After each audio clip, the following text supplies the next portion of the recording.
But I realized all I needed was found in you. And I've lived with guilt and shame all my life. Hello guys, welcome back to the channel. If you haven't subscribed, you already know the drill.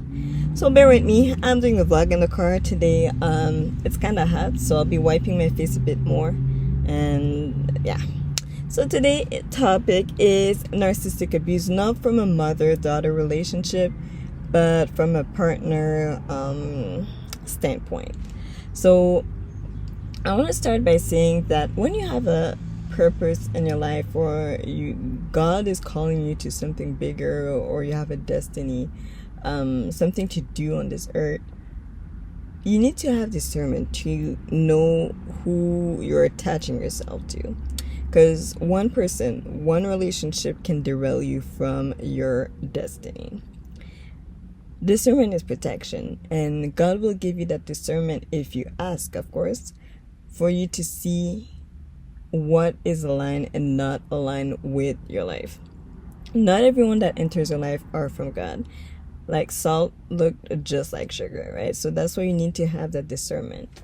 And in my situation, everything looked perfect from the outside. Like we were considered as a couple that glorified God, or as an example, right?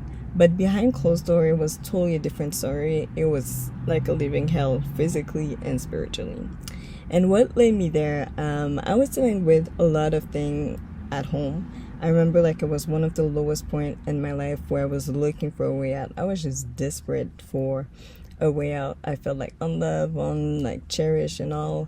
So constantly being belittled or treated in a certain way just because I was exposing the truth of the abuse happening at home. So that's when I met him, and everything started as an illusion of love. It started with comfort, where I would get told like, hey, come to me whenever you need something, anything happening at home, let me know. And that's the thing, when I come into a relationship, I would tell you like, hey, this is what I'm experiencing, this is how it's gonna affect a relationship, this is what I need from you anyways at this specific timing. But anyways, back on topic. It was all an illusion.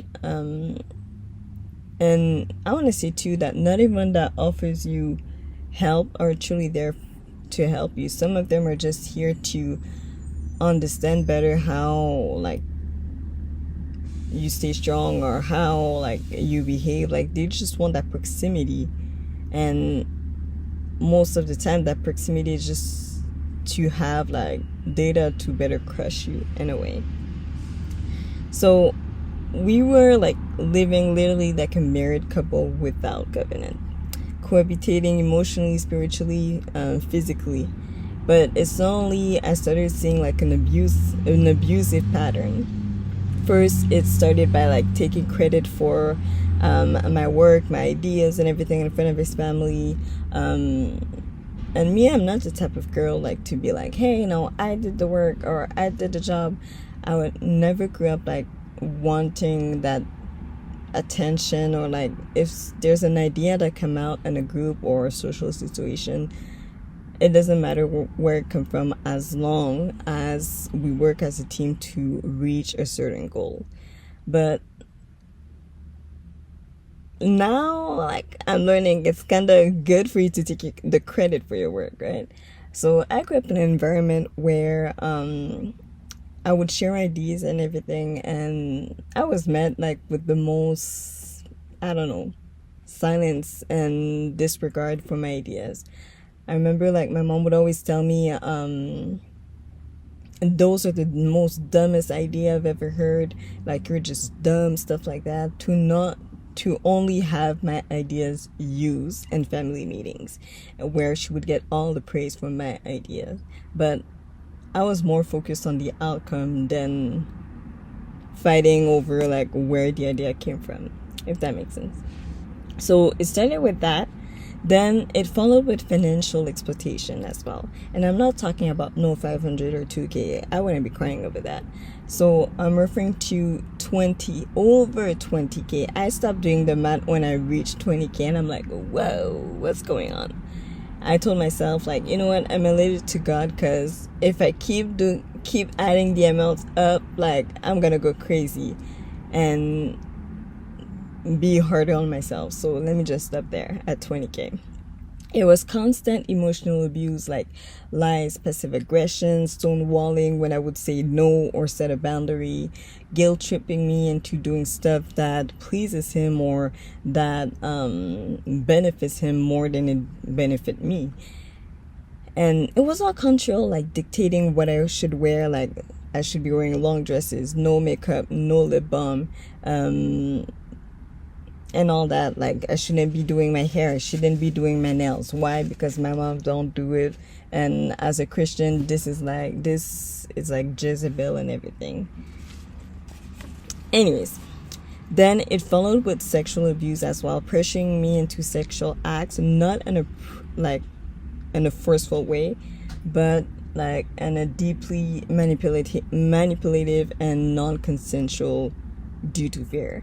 And I see non-consensual because at the time I was not at the proper I didn't have the proper mindset, or I was not in the right headspace to consent. Ooh, it's hot.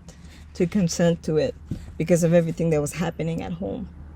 But I was always met with this decision to either pick between him or God, literally. And God would show me vision, like if you keep behaving in that path, you're gonna end up to hell. And I remember asking God, like, is it really what's gonna happen to me? God, like, I'm your child, like you cannot let me go to hell and all. And he would show me a second time, if you keep doing it, you're heading to hell. He showed it to me a third time, and that's when I knew, like, it was my final warning.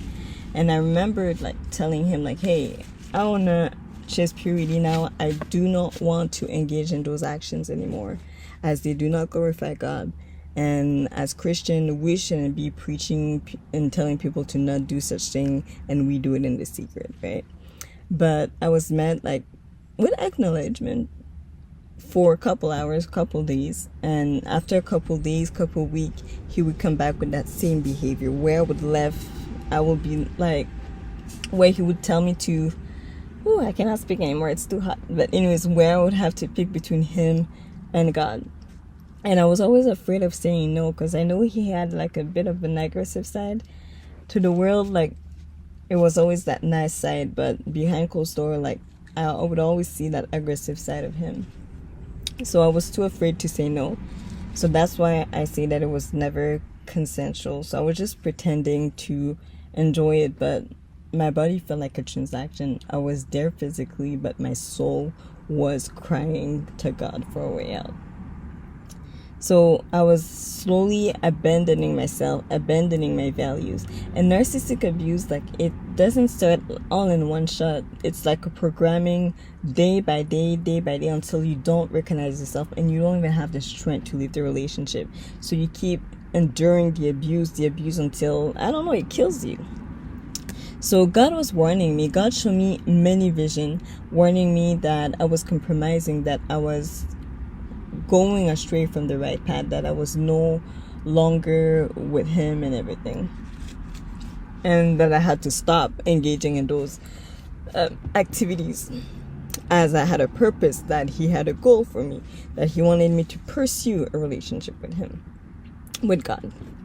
So I would cry, like, literally at night. Every single night I was in tears, crying out to God. And again, I was terrified of saying no, because I know it would affect a lot of things, right? And being not taken seriously, because everyone like saw him as the nice guy, and then I was the shy girl that wouldn't talk, even though that was like what my trauma made me to be.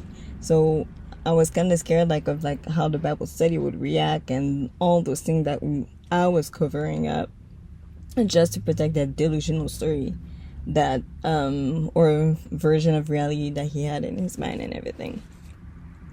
So I started losing myself. I started lying to my parents to protect his image, to cover his mess and everything. And I would be he would turn me against my family, telling me that I'm better than my sister, better than my mom, better than my dad, better than my brother and all, that they don't deserve me, some stuff like that. But thing is, I never had that superiority spirit in me. Doesn't matter what I achieve in this lifetime, like, I don't have that superiority in me. Like, yes, God is using me, or I'm receiving like stuff from God. These are all by grace. It's not because of my doing, or because I'm better than anyone, or because I'm a saint. No, I've done some stuff in the past, as you guys are learning now. So God is just looking for a available vessel, and I appear to be available, and he uses me. But there's no comparison. Like, there's no one that is higher or lower in terms of hierarchy in the eyes of God. There's no such thing as hierarchy. But I started losing myself. And when I come to talk about the family, it's not because I want to trash talk about them, or like, no. It's more like, hey, there's an issue happening at home. I acknowledge that it's abuse, that it's not normal.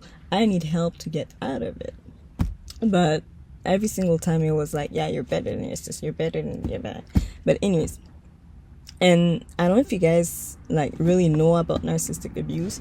The goal is really to isolate you from your support system, so you can only have that relationship to depend on. And this is where control matters to them. They want to feel in control regardless of the situation, and regardless of what your family gonna do to you, they will always be there at the end of the day. Now, not to say is to stay there and endure like all the abuse. Like, you're not a doormat, of course, but they will be there for you more than a stranger. Okay? But anyways, so the goal is to isolate you from that support system, so you can fully depend on that relationship. And this is what I started seeing happening in that relationship. So I would change my style. Like, it was crazy. I would go out in sweatpants and Crocs. I didn't have my hair done. I didn't have my nails. It was a really terrific episode of my life. And for those who know me, like, I love my lips glossy and everything. I would never go out without my lip gloss. I always have like 1, 2, 3, 4 backups just in case. I like taking care of myself, like making myself pretty and all. So seeing myself go to that state of mind.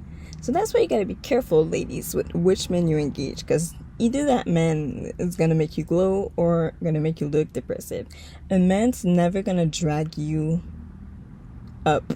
He's gonna drag you, well, depending if it's up. A man's not gonna like make you, I don't know how to say it. A man's gonna drag you to their level. So if they're low, they will drag you down. If they are up, of course they will drag you up, right? Because they want a beautiful wife next to them. They want a wife that's gonna confirm his status and everything. So that's why you need to be careful with who you align yourself with. So I would show up every Sunday at the Bible study, like full of like with a face. I don't know why, like I can't speak anymore. I don't know if it's because of the heat, but I would show up at the Bible study with a happy face. Like, everyone thought I was like happy. It was happy land, la la la. But I was just dying inside and protecting the delusional story that he made me believe, to the detriment of myself. But there was a turning point, and that's what I love with God. Despite when you go on the wrong path, God will always bring you back home if you have the eyes and the ear to see and listen. And if you react in time to the prompting that he's showing you. So God used a stranger at the Bible study. I remember we had like a couple special services near Easter back in 2022. And we would share like testimonies about what God made for us and all. And I remember this dude, like, it was his first time at the Bible study. He came to us, and while we were getting the stuff ready before it started, and asked us 3 questions. I can't remember all the questions, but I remember one of them that really brought me back to reality. He asked us, like, okay, you guys, let's say you guys attend church. Since you guys have two different culture, who's gonna leave their culture to follow the other one? And when he asked that question, I'm like, who the heck are you? Who invited you here for you to come and destroy people's relationship? But I didn't realize at the time that it was not my thought. It was the devil thought, because he didn't want me to see what was really happening and how I was in a bondage, right? So I started getting extremely angry, and he started explaining how, as a couple, we need to find a middle ground and everything, which is true. Like, I never felt really comfortable with the fact of leaving my own country, leaving my own culture, or attending a church where I wouldn't really fully grasp what was happening in front of me, or where I wouldn't understand the languages and everything. So he really woke me up and brought me back to reality. But in that moment as well, there was resistance, right? Because the devil doesn't want us to be free. He wants to keep us in bondage. So it's in that moment that my eyes open. And I'm just looking at my notes just to make sure that I'm still on track. So I slowly realized that I was heading for marriage with a man that I didn't trust and I didn't respect. And it's a big thing. If a woman doesn't respect a man, like, don't get into marriage, right? Because it's just gonna be destruction. So now you may ask me, like, why didn't I leave, like, since I saw all those signs? So that's the thing. Going back to narcissistic abuse, like, day by day, like, you start, like, feeling like you don't know what's real and what's not real. Again, they destroy you day by day, not with a big attack, but day by day, like, they make you lose that self-confidence or that self-insurance, so make you don't trust your instinct anymore. And that's why I was scared to leave and everything. And to everyone, like, he was sweet on the outside, but behind closed door, it was a living hell. So I was telling myself, am I overreacting it? Is it really what I'm truly feeling right now? Or is it, like, just, like, I don't know, my illusion or something? So I would get confused and everything. Am I asking for too much? But thing is, I was never asking for too much. I was the right package at the wrong address, addressed to the wrong way. Okay? So it wasn't about spiritual warfare and control as soon as my eyes opened. At some point, I stopped going to church. Like, he started seeing a shift in my interaction with him as well. And at some point, his mom asked him to send a picture of me so they could send it to Africa. And I told him, absolutely not. You're not sending no picture to anyone anywhere. Like, I don't care who that person is for you. I think it was his godmother that wanted to see and everything, bless the relationship and everything. And I was like, no, heck no. If she want to talk to me, we can FaceTime. I have no problem with FaceTiming, but you're not sending my picture. I'm not sure what you're going to do with my picture, on which altar you're going to put my picture, whatever it is. So I was like, no. And I remember he went back to his mom, and his mom, like, started, like, getting mad at him. Why would you ask her? You should have just taken the picture and then send it to us. Why did you, like, take the time to ask her? Like, you're in the wrong for that. But that's everything about God. Like, he's gonna show you what you need to see. The people who are doing you harm will come themselves and testify of the harm that they've been doing. So that's when I knew, like, something was off. Like, why would you ask me for my picture? And his mom got mad at me for saying no. That's when I knew, like, hey, something is off. Like, I don't know. When someone asks for a picture like that to send it to someone, usually it's related to witchcraft. So I don't understand what's happening here. So from our engagement until the breakup, it was constant spiritual torment. Like, I was not in peace until I left the relationship. So everything, like, I could say, like, it was, like, more of a facade just to show that I was happy, but deep down, like, I was just looking for a way out of that relationship. And He once told me, like, at some point he got so mad that he wanted to stab his brother. So all those aggressive behaviors like scared me to the point where I was just like paralyzed. I'm like, what do I do if I leave now? Like, the Bible study group is gonna affect it, stuff like that. But at some point I'm looking, and the same time I'm looking for a way out of what's happening at home and all.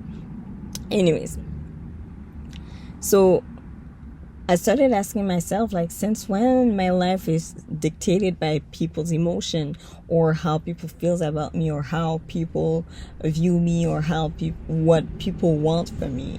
My life is not even dictated by what my mom feels about me, right? Even though she gave me birth, like, at the end of the day, and I even told my mom that at the end of the day is the purpose that God has for me that I must fulfill on earth. Like, if you're leading me astray from God's path, there is no way that I can follow you, even if you're my mom or dad. And that's what we need to be ready for. And it reminds me of that Bible verse in the Bible where God says, like, if you don't hate your parents, your brothers, sisters, lover, you cannot follow me. And it's not like, it's a figure of speech. It's not like literally to hate your parents and everything, but it's, let's say if your parents bring you astray from the path, are you willing, or a lover for example, are you willing to let go of that and follow him thoroughly? So anyways, I finally took my cherries and left him, and I was met with backlash and everything. I got told, like, if you make my mom mad, absolutely nothing's gonna work in your life. Anyone that made my mom mad never saw true success, or never saw a good thing happen to them. And again, that's pure witchcraft, because again, since when my life is dictated by people's emotions or by people's acceptance of me? Or no. And at the time I started my business back in March 2022, and I remember spending days, night crying to God for wisdom on how to build a business and everything. And he gave me that idea, and me, like, naive that I was at the time, I opened up myself and decided to invite him into my world. Again, because it was all about love. I'm like, okay, like, since we're in a relationship, it would make sense for me to kind of build that business with my partner. But when I left, I took all my business with me, and they got mad for that. And his mom told me, like, hey, you're in the wrong. Like, what you did was wrong. You shouldn't have taken the business by yourself. Like, we should have went 50-50. And I'm like, no, like, next I'm going to take my man, and then I still have a business attached to. What kind of nonsense is that? So I took my entire business with me. And that's the thing. Like, I'm not here to accommodate, like, any man in any way. Like, no, we're not doing that, princess. Okay? My business is my business. God gave me the wisdom to start it. So there's no 50-50. So all that got their parents mad and everything. And when I tell you, when I left the relationship, everything started going south in my life. So I started to believe that what they curse over my life or put over my life would actually happen, that nothing would go well for me. So the truth about narcissistic abuse is that they don't just hurt you. They study you first, they approach you to break you intentionally. Like I said, sometimes it's just because they see your light and they want to crush it. They want to feed on your light. They want to use your empathy, your generosity, your kindness, your vulnerability against you. They use your light, your kindness, your faith to satisfy whatever delusional story that they have in their mind. And it's all about supply, having access and everything. Or meeting with people that will confirm the story that they tell themselves every day. And I said yes in survival because I was in survival at that time. I did not say yes into safety because all those signs were happening before my eyes, but it's like I had a spiritual veil that wouldn't allow me to see all those flags until the engagement happened, and I was like, whoa, like, what am I getting myself into? So at the end of the relationship, like, I was the villain. Like always, I'm always the villain in someone's story, and I don't mind being the villain, because at the end of the day, like, we all know the truth, and the truth will, like, whatever lie that are being told behind my back will never change the truth, right? So you can lie as much as you want. You can go to every single rooftop and throw dirt on my name. I will let you be. I will let you do what you gotta do. If this is what you want to do, I'll let you do it. Why would I interfere in your process of, like, trashing my name or throwing my name in dirt? Like, I don't care about what people think of me or how they feel about me. All I care is about God. Like, as long as I'm 100 with God, that's all that matters.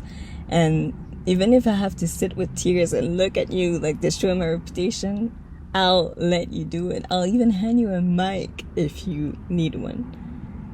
Because I know it's just a matter of time for the truth to come out. The truth will always outlive the lies. So whatever lies you want to say, like, go for it. I'll let you lay your bed, and when the truth come out, I'll make sure to tuck you in myself. But anyways, so when narcissists lose access to you, lose access to their scapegoat or their supply, that's when they go around and start that smearing campaign to destroy you, right? Because it's all about control. It's all about, like, force or power and everything. So from the bottom of my heart, like, I personally have no one in my heart, but for someone to come back into my life and disrupt my peace after a year or 2 years after whatever happened, it's another story. Like, I'll forgive you 100 times, even though, like, you did the most, like, epic thing. I'll forgive you because that's my nature. This is what God asked me to do, not because you deserve it, but because God asked me to forgive, right? And because I need to find peace, because peace is mostly not for your abuser or anything else. It's mostly for you. But believe that, like, absolutely nothing in this lifetime will give you that same access back into my life. But anyways, my message to you: not every Christian relationship glorify God. Not every Christian man or Christian woman that goes to church are fully responding to the Spirit. It's like, right, a lot of people go to the hospital, but not everyone respond to the treatments or wants to be healed or wants to be changed. Real love should draw you closer to God, but not to sin, not to compromising your values and everything. If at any point, like, you feel controlled, manipulated, or you feel uneasy, like, you gotta be careful that you're not going into bondage, because just that bondage, like, it seems innocent and all, but just that bondage could and will derail your whole destiny and your whole purpose. I felt rape every single day on a spiritual level. Like, it was, yeah, I was in a relationship, but it was like and when you engage in, like, those sexual acts and everything, there's an exchange that is being made in the spirit, right? So I feel like absolutely everything from my being, from my soul, was taken away from me. But we serve a God of restoration. We serve a God that delivers. We serve a God that breaks bondage. So there's that. Okay, I'll answer later.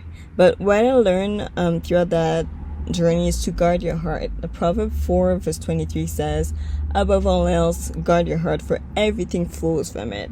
So you can't really have a heart surrendered to God if you're still accepting things that are compromising your values with Him, right? So guard your heart. Don't be in a rush. Don't awaken love before it's time. Don't put yourself in position where you're harming yourself, right? Because at some point, like, there was too many red flags, there was too many signs, and I was just harming myself and everything. It's like God was telling me, like, get out, like, come on, girl, like, get out. Like, you've seen all the signs. Like, if you decide to stay, it's really because you're just being, I don't want to say, well, dumb. That's what it is. So God like showed me the way out, and he told me like, hey, whatever you lose now, God has something better in store for you. So just trust him. You may think that this was the best for you, but God has better in store for you. And I want to say to you as well that it's not how long your dress is when you go to church. Your dress could be mopping the floor, and you could be a prostitute outside of church, right? So God doesn't really look at what, like, yes, he take into consideration how you dress yourself, how you present yourself to the world, right? Because you're a reflection of his glory. But at the same time, God is looking at your intent, your action. This is what matters to God. Because it's not what's coming out from outside of man that make them bad. It's what comes from the heart, right? Because depending on where your mind is, you're gonna dress up a certain way, right? Everything flows from the heart. So that's why God said to guard your heart, so you can stay pure, so you can remain in him, right? So now it's all about regaining control, to set boundaries, to say no to anything that's gonna derail you from your destiny, to block access to what is no longer serving you, or from what God has delivered you from. And I just realized that it was never about love, but it was really about possession and everything.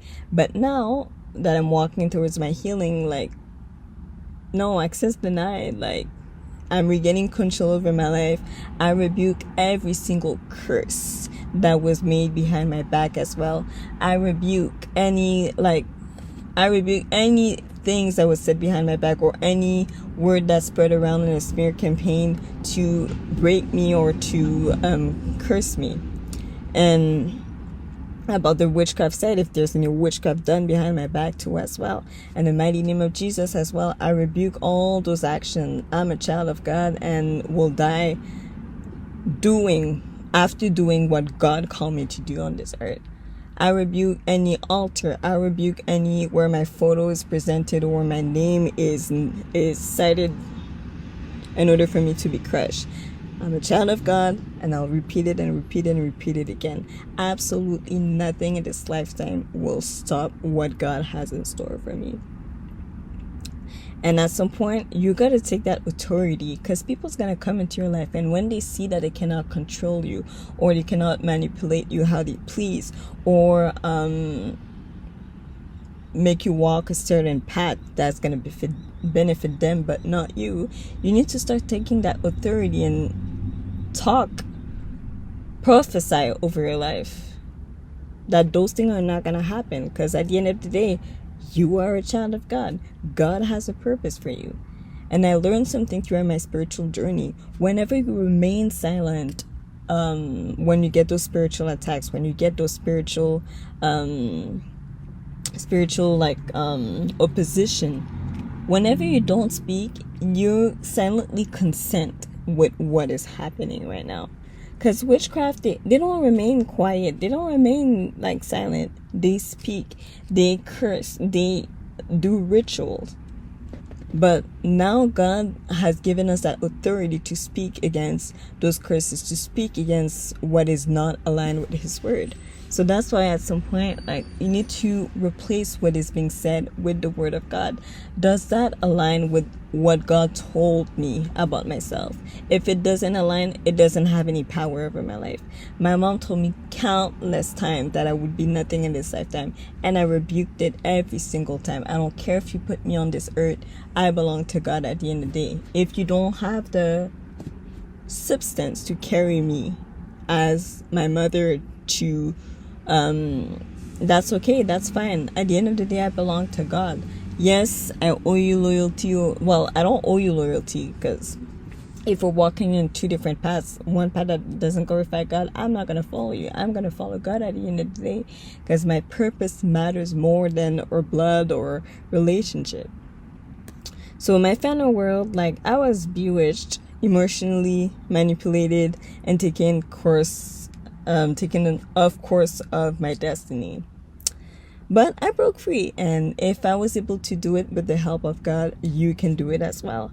And if you're in a relationship that makes you think, and that makes you shrink, that makes you sin, that makes you suffer, it's not love, because God is love. There's no such thing about suffering. Yes, we will tell ourselves the truth, but I'm talking about like suffering to the point that it's affecting your health, affecting your mental health as well. That's spiritual bondage, and you need to get out, my dear, if you truly care about your own life. And I want you to declare, like, over your life, like, every single soul tie, and mention the name of that person. Mention to God first. Ask Him for forgiveness for your sins and all. But ask God to break and cancel that spiritual bondage by the name of Jesus. Because there's nothing that the name of Jesus cannot break, right? So Lord will restore everything. And that's what I like with God. We serve a God of restoration. What the enemy meant for evil for you, God's going to turn it into something good for you. So don't think about what you lost throughout the process. Like, I remember, like, when I left the relationship, I was crying like crazy. Not crying because I lost the man, but crying because of my time that was wasted, my resources, financial, mental health, that got abused and everything. So my heart got a bit colder regarding all that. I don't want to waste my time. Are you here to build? Okay, cool. You're here to build. Let's build together. You're not here to build. Leave me the heck alone. But at the end of the relationship, like, I was devastated, and I'm like, God, like, you saw, like, God. And at times we want to take our own, like, revenge and be like, oh, I'm gonna do this, I'm gonna do that, and make them to crush. But at the end of the day, if God want to save them, like, you cannot wish harm on anyone. But God asks you to forgive, right? Why? Because when you forgive, you remove all the bitterness from your heart, and that's when God can act on your behalf. But if you keep grudges in your heart, God cannot come through for you. So do you have the strength to say, like, hey, I forgive you for everything that happened. Let's leave all this behind and let's follow God. That's what God made me do at the end. Like, I was like, what? And I literally told him, like, hey, like, whatever happened, like, it is what it is. We can't change the past, but all I'm asking you is to repent and leave those wicked ways and turn out to God for real. So God is pleased whenever we decide to honor Him. You're not forgiving because they deserve it, but you're forgiving because of God's nature that dwells in you. So if this resonates with you, you are not alone. Leave a comment, share your story, so we can all learn from each other and help each other heal, help each other grow. Because whenever, like, we are unified, or like, we can grow and strive to become a greater self faster. So that was a portion of my testimony. Now, oh, it's hot. Now, there's a second part of that testimony. So I'm gonna give like a little hint on it, but the cycle repeated itself a second time, but this time with a drummer. So I'll be sharing more of that testimony next week. I know, like, I will be posting every 2 weeks, but just for this end of month or beginning of August, there will be one video next week on Monday, and then in 2 weeks from now, I will be sharing all the insight into relationship, in terms of purpose, destiny, and how to recognize what's for you, what's not for you, and all that. So stay tuned. And there's more for me to share about my testimonies. Stay tuned. And I just hope all those insight, all those personal stories helps you as a Christian to recognize when you're going astray from God, and recognize that, yes, it may happen that we go astray from God, but the most important part is how fast we come back to him, because God never said that we were not gonna fall. Like, yes, we're gonna fall. We're Christian, we're not saints, we're not God, we're gonna fall, but it's how you rise after that downfall. The Bible says that the just will fall seven times, but he will go back on his feet every single time, right? Because God walks with him. So that's the power that we have with God. Even though we went astray, God is like a father to everyone. He wants to bring you back home. He wants to bring you back on your feet if you let him, and if you accept his advice, of course. So stay blessed. I'ma go take a shower or get changed for something lighter and get in a room with AC because I'm dying right now. So stay blessed, and I'll see you guys next week on Monday. I'll do my best to post on at 11 sharp on Monday. If not, I'll let you guys know. But the target is 11 a.m. on Monday. Stay blessed. One last thing that I want to add. I know I ended the video, but I want you guys to show compassion. Like, don't be too hard on yourself. Mistakes happen. As long as you learn from them, that's what matters. Again, like, yes, if you've fallen, like, God has the power to restore you. God is just calling you home. Come as you are. Don't be afraid. Don't run away from God. You need to run to God. So now, like, I'm just showing myself the grace that I would show people. And because, again, God, like, showed you the sign. It's just because he want to restore you. He doesn't want his child to be lost, right? And even though, like, I was really stubborn, like, in my head it was like, no, like, what I'm seeing in my vision is not true, it's not real. I was stubborn, but God just wanted to save me because he had something greater in store for me. He had a purpose for me to do on this earth. So show yourself compassion. Don't be hard on yourself. A mistake happened. Now you know better, and you can teach your kids sooner, right, on what things to watch out for. And it all depends on their level of, like, of, not, I don't want to say the level of destiny, but it all depends on the purpose that they have to achieve on this earth, right? Because if God expect more, like, if God's gonna give you more, he's gonna expect more from you. That's what I understood. So all those attacks, even me, like, vlogging these videos, I received many spiritual attacks before actually being able to make that video. And those spiritual attack, when I was, like, younger in my walk with Christ, I would see them as something, like, negative, but it's just a sign that you are on the right path.